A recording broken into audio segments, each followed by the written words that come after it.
ولا تباشروہن وانتم عاکفون فی المساجد، ہاں اپنی بیویوں سے تم مباشرت نہ کرو، تعلق زن و شو قائم نہ کرو جبکہ تم مسجدوں کے اندر معتکف ہو۔ یہ اعتکاف کا ذکر ہو گیا۔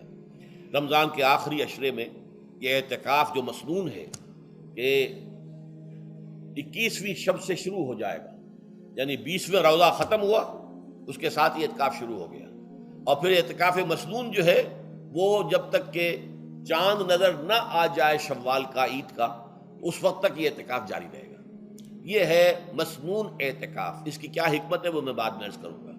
تو یہ حکمت جو ہے اس کے حوالے سے گفتگو بعد میں ہو جائے گی، لیکن یہاں یہ بتا دیا گیا کہ یہ جو رمضان کی 20 راتوں میں اجازت دی گئی ہے اپنی بیویوں کے ساتھ ہم بستری کی، وہ اس معتکف کے لیے نہیں ہے۔ جو مسجد میں معتکف ہے تو ہاں اس کی اہلیہ آ سکتی ہے وہاں ملاقات کے لیے، کسی مشورہ کوئی کرنا ہے بہت ضروری ہے، آ جائے، ملاقات ہو سکتی ہے، لیکن یہ کہ مباشرت نہیں ہو سکتی، وہ حرام ہے۔ فرمایا وَلَا تُبَاشِرُوهُنَّ وَأَنْتُمْ عَاكِفُونَ فِي الْمَسَاجِدِ تِلْكَ حُدُودُ اللَّهِ، یہ اللہ کی حدود ہیں، شریعت اسلامی کی یہ حدود ہیں۔ فَلَا تَقْرَبُوهَا، تو ان کے قریب تک مت جاؤ۔ قرآن مجید میں اس اعتبار سے دو انداز تعبیر ہے کہ اللہ کی حدود ہے فَلَا تَعْتَدُوهَا، یہ اللہ کی حدود ہے، ان سے تجاوز نہ کرو، اس حد کو پھلانگ نہ جاؤ، اس حد سے آگے نہ گزر جاؤ۔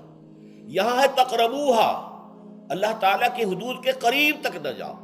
اس کی وجہ ایک حدیث میں بیان کر دی گئی ہے کہ جیسے ہر بادشاہ کی ایک چراگاہ ہوتی ہے، وہ صرف شاہی جو بھی ہیں جانور ہیں ان کے، یا گھوڑے ہیں یا کوئی اور ہیں، ان کے چرنے کے لیے ہے، وہاں پہ کوئی رعایت کا کوئی آدمی اپنی بھیڑ بکریاں وغیرہ نہیں لے جا سکتا۔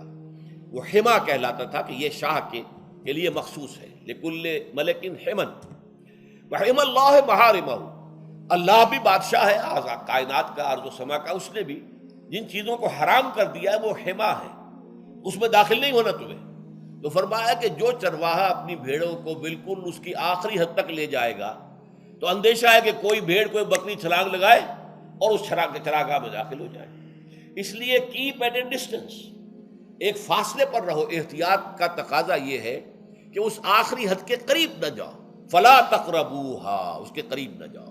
ان حدود کی تو سختی کے ساتھ پابندی کرنی ہے۔ ان کے لیے یہ ہے کہ ان کو نہ صرف یہ کہ ان سے تجاوز نہیں کرنا، بلکہ ان سے ذرا کچھ فاصلے ہی پر اپنے آپ کو رکھنا ہے۔ کذالک یبین اللہ آیاتہ للناس، اسی طریقے سے اللہ تعالیٰ واضح کرتا ہے اپنی آیات کو لوگوں کے لیے، وَلَعَلَّهُمْ يَتَّقُونَ، اور تاکہ وہ پھر تقویٰ کریں، بچیں۔ جب احکام معلوم ہو گئے اب بچنا آسان ہے، جب احکام معلوم نہیں تو اندیشہ ہے کہ کہیں کسی حرام کے اندر جو ہے وہ ملوث ہو جائے۔ جیسے کہ ایک حدیث میں آتا ہے کہ الحلال بین والحرام بین وبینہما مشتبہات، حلال کیا ہے یہ بھی واضح ہے، حرام کیا ہے یہ بھی واضح ہے، البتہ ان دونوں کے مابین کچھ چیزیں ہوتی ہیں متشابہات، پتہ نہیں حلال ہے کہ حرام ہے، تو تم بچو، ان چیزوں سے بھی بچو، اس لیے کہ اس کے اندر حرام ہونے کا اندیشہ ہے نا، لہذا ان سے بھی بچو۔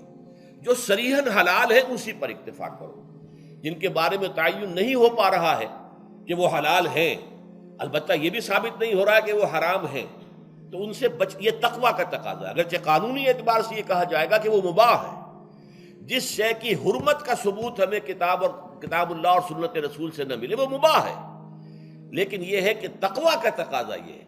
قانون کا تقاضا یہ کہ مباح کو آپ اختیار کریں گے تو آپ پر گرفت نہیں ہوگی، اس لیے کہ اس کی حرمت ثابت نہیں ہے، لیکن تقویٰ کا تقاضا یہ ہے کہ آپ صرف اس شے پر اکتفا کریں کہ جس کے حلال ہونے کے لیے ثبوت اور دلیل موجود ہے۔ تو یہ ہے کہ تلک حدود اللہ فلا تقربوها کذالک یبین اللہ لکم للناس آیاتہ للناس لعلہم یتقون۔